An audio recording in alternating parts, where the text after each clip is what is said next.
عمرو، انا عايز احكي واقعه تاريخيه يمكن تقريبا ما حدش قالها خالص في الفتره اللي فاتت دي. انا كنت مع بعثه النادي الاهلي في السودان سنه 2007.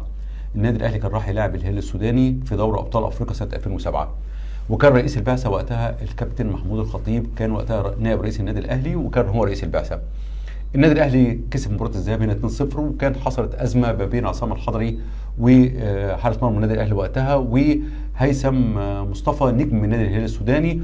احتكاك حصل بينهم وبين بعض وهم خارجين من بين الشوطين، والاشقاء في السودان اعتبروها ازمه كبيره جدا، فتوعدوا بالرد في مباراه العوده. المهم اللي حصل ان الاهلي سافر، كانت الاجواء كانت صعبه جدا جدا جدا في ملعب جوهره الزرقاء في الخرطوم.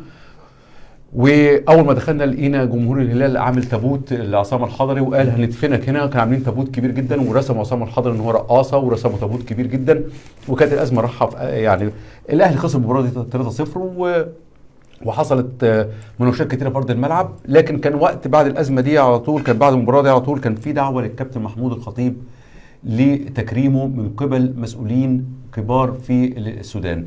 كلام مظبوط. الكابتن محمود الخطيب ساعتها كان بين نارين، يعني دلوقتي النادي الاهلي يتعرض لاهانات حاده جدا جدا في الملعب المباراه، والاهلي تعرض لهزيمه ثقيله. اي نعم الهزيمه ما اثرتش على النادي الاهلي لانه كمل كان كسب يعني كان دوري مجموعات وكان كسب 2-0 هنا وهناك 3-0 عادي يعني.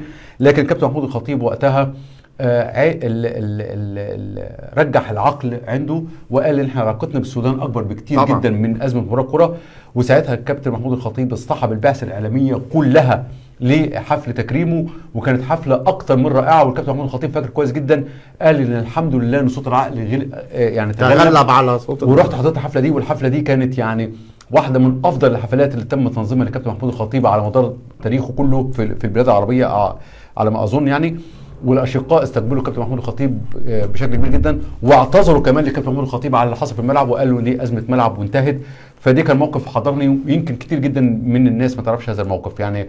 فالكابتن محمود الخطيب وقتها غلب العقل وغلب المصلحه الاهم اللي هي العلاقات بيننا احنا كاخوات، احنا كنا دوله واحده في يوم من الايام، فغلب العقل عليها ولبى دعوه دي. ولبيت الدعوه دي يا عمرو اطفت كل النار، اطفت كل النار، لان هم اعتذروا وتم تكريمه والموضوع انتهى يعني. الرياضه تقرب ولا تفرق طبعا تمام، وده مهم جدا.